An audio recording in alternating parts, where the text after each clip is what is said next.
Michael O'Brien. And I'm Sam Harms. This is the first show of the 2014 fall semester. Yeah, bring Welcome it back. back. Pretty exciting. Well, how was your summer, Sam? My summer was hectic. I did a lot. I actually volunteered a lot, and I had 2 internships. I worked with Volunteer Mark, which is a website. What they do is they're kind of just a website for nonprofits, so that way they have an easier way of getting volunteers. And then I also worked with the Call KC, which is one of those nonprofits that used Volunteer Mark. So it was a lot of fun. Yeah. What about you? I was here in Lawrence an awful lot because I was working for the Kansan as a multimedia correspondent. I was back living at home in Lenexa, which is about 30 minutes away. Yeah. So I migrated between there and Lawrence almost every day, and I spent a lot of money on gas. I bet. But it was fun. I got to go a lot of places. Yeah. I think my favorite one was Boulevardia, the music festival downtown. It's called that because it was sponsored by Boulevard Beer, but I was not allowed to drink, and I can't That's anyway. Good. But also when President Obama was in town giving a speech, we were there covering that. Wow. We were the only student publication there. Oh my gosh, that's so cool. I was on the outside crew, so I didn't actually get to see the president, yeah. but I saw his car. Well, and, that's more than I've seen. Interviewed a lot of protesters and supporters, and lots of security. Yeah, I would assume that. Well, speaking of downtown Kansas City, First Fridays is today. Have you ever been to First Fridays? No, what is it? Okay, First Friday is just a giant art festival, basically. I've never actually been either, but I've heard it's a ton of fun, and I know that SUA is taking a bus down there, so if you guys have never gone, today would be the day to go. It's the last one of the summer as well, so, make sure you get there. Now, I remember last time we were on the air together, we mentioned where we were living now. And you are at Sigma Kappa, right? I am, yes. It's fantastic. I love it. It is a giant sleepover, and location is prime. I literally have 2-minute walk to class every day. It's fantastic. That is a good location. I don't have as great a location. I'm living at a house at 18th and Louisiana. Right. And I have to drive to campus, park in my permitted lot, and then walk up the hill to Jayhawk Boulevard. But I could use the exercise. It is very nice, having that extra hill walk. But I'm glad I don't have to do that this year. Rocking it at that Sigma Kappa house, so. Yeah, and I mentioned to you that I was living with one of my fraternity brothers and his friends from ROTC, and it turns out one of those friends from ROTC is a friend of yours. Yes, turns out we went to high school together. I went to go visit my friend, and I walked in the house, and there was Michael, and I was like, oh my gosh, hi. What a coincidence. What are the odds? Yeah, it was definitely strange. I did not expect that to happen. So we've been back at school for 2 weeks now. It's post-Labor Day weekend. How are classes going for you so far? Classes are busy. I actually had homework for a class I hadn't even gone to in the first week of classes, so if that tells you how my semester is going to go, it's going to be a lot of reading. But so far I'm loving it. And my favorite class is actually environmental law, which, makes me sound like a nerd, but I love it, so. No. What about you? How are classes going for you? Good. I haven't been overwhelmed yet, but that's probably about to change. Yeah. And I'd say my favorite right now is Journalism 320, Intro to Stratcom. It's the marketing class. She'll play commercials and we'll talk about it. Like there was a Samsung commercial when the phone took the ice bucket challenge. What? That's so cool. Yeah, and then she wanted to discuss, was that a smart thing to do? And one guy said, well, no, because the phone is definitely not waterproof. I know because I have it. That's so funny. Oh my gosh, that's so cool. Well, that's going to wrap it up for us for right now. So if you stick with us after the break, we will have the news. Oh, no. We are going to have an interview. We'll be back with the guest and then the news.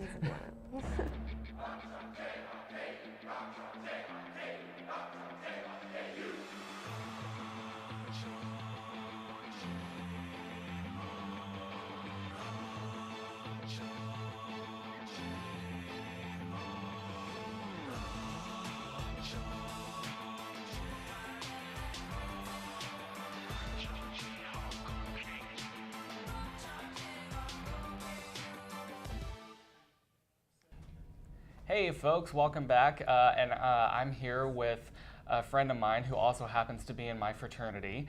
This is Blake Hardesty. How are you? I'm doing great. How are you doing today? I'm good. So Blake is here to talk about our fraternity, Sigma Pi. But right now we are the Beta Delta colony at Kansas, but in a couple weeks we're going to be chartering. And for those of you who don't know, Blake, explain what exactly does chartering mean? Well, chartering actually means that we are going from a colony, which is something which is recognized by nationals, Sigma Pi nationals, and we're actually becoming something more recognized by the University of Kansas. So we're becoming, established in both the eyes of the fraternity and the university. And there was a pretty lengthy process in being able to qualify for chartering. Explain exactly what that had to take in part of all of us. Well, nearly 3 years ago, we actually had to start the fraternity because the chapter had actually dropped off of campus in the late 70s. So we actually had to bring that back. There was a small group of around 10 guys, which now we've grown to almost 60 members. But they had to actually begin it, and we had to fulfill things such as IFC standards with grade point average. We had to meet all kinds of community and campus involvement and all of that, and it took a lot longer than everyone expected. It's been a lot of work. It's actually been like raising a puppy from its stage and training it and making sure that it has enough food and all of the little tiny things, and it's been a lot of work, but it's finally coming to fruition. It's great. But now the puppy has grown up and is able to run on its own. Yeah, right? Run on its own maybe, but maybe keep a leash on it for a little bit. I like that. So when the big chartering day comes, there's going to be a big ceremony, and then once we've chartered and we're a chapter rather than a colony, what's the big aftermath of that? What's that going to do for the reputation of Sigma Pi? Well, September 13th, we're actually having our chartering ceremony, which is kind of like everybody learning the tips and tricks and all of the secret things that come with being an actual initiated member of Sigma Pi. We learn all of the traditions and the special actions that we have to take and kind of truly become members of Sigma Pi, because before all of us were just pledges, whether or not we were members. Now everything is kind of coming together, and so it's a great opportunity for everyone to stick with this, because this is a new beginning. It's something that we need to continue working on.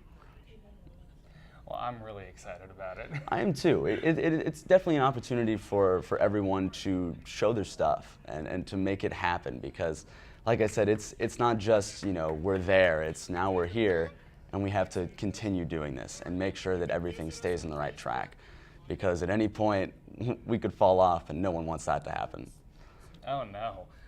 That'd be bad, but yeah, seeing our hard work is kind of growing up and making sure that all of these new guys are still like a part of us. Making sure that they're chivalrous, they care about their community, they're involved, and at the same time, it's like watching all these young kids grow up and become hardworking. It takes a lot of effort to be in a fraternity, especially one that isn't like all of the other fraternities. No, it's not, and especially now that and since we're chartering, and we're going to be more like all the other fraternities than ever before.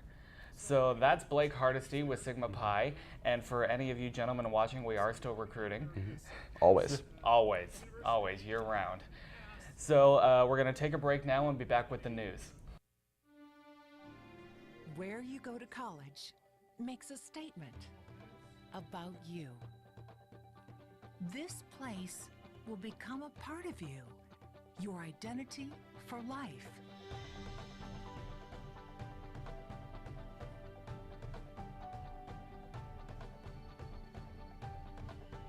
The University of Kansas, a great place to be you. Hi, welcome back. I'm Johanna. And I'm Brianna, and this is your daily news update. President Obama is among 60 world leaders gathering in Wales this weekend for a North Atlantic Treaty Organization summit.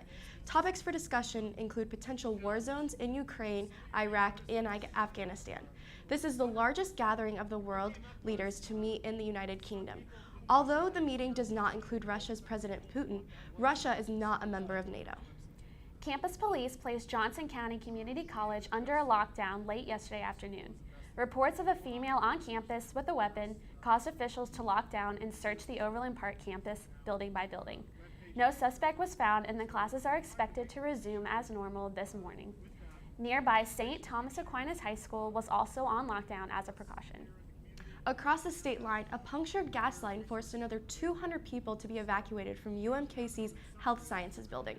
Kansas City Water Services said a pavement collapsed on Hospital Hill during construction work. Students and faculty were alerted via UMKC's emergency alert system, which uses email, text, and telephone calls. Comedian Joan Rivers died yesterday at the age of 81. Rivers suffered a heart attack a week ago during a routine procedure at a clinic in New York City. She was known for her brass comments and for being the first woman to break into late-night comedy. The defending Super Bowl champions kicked off the new NFL season last night with a 36-16 victory over Green Bay. Marshawn Lynch's touchdown late in the second quarter broke a 10-all tie. The Seahawks never looked back. Seattle's top-ranked defense held the Packers to just 255 total yards. And the Chiefs begin their season at home on Sunday. Kansas City will host the Tennessee Titans at noon in Arrowhead Stadium. The team will attempt to improve on last year's 11-5 record in Coach Andy Reid's second full season. And of course, the Jayhawks season opener is tomorrow. KU will take on Southeast Missouri State at 6 p.m. in Memorial Stadium. The Redhawks are 1-0 on the season after 77-0 drubbing of Missouri Baptist last weekend. And that will wrap it up for today's news update. We'll be right back with Bentley for the weather.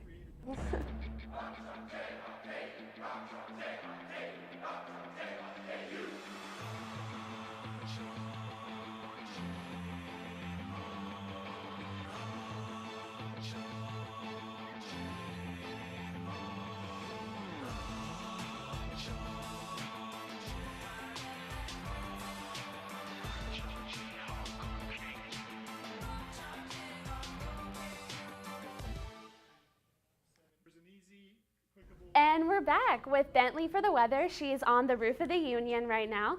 How does it look out there? It's actually beautiful outside today. It's currently 71 and it's absolutely perfect. There's no clouds. That's Just great. skipping the bus today and walking to class, or get out of your bed and just take a walk because it's so nice out. And we're getting to a high of 77 later today, and there's no chance of rain until later this afternoon. But it's only slight, and it's just a cool breeze later tonight with 56. And then tomorrow for game day, when the Hawks take on Southeast Missouri State, we're looking at a mostly sunny day with a high of 76 and a low of 52. Sunday is perfectly sunny out, high of 78 and a low of 57. Next week, unfortunately, we get back into the high 80s, but Monday and Tuesday, we're looking at chance of storms. But other than that, we get back to nice weather, and hopefully it starts getting a little bit cooler. Awesome. That sounds great. Perfect game day tomorrow. Great weekend. Yeah. So thanks, Bentley, and we'll be back on Monday at 10. Thanks for tuning in.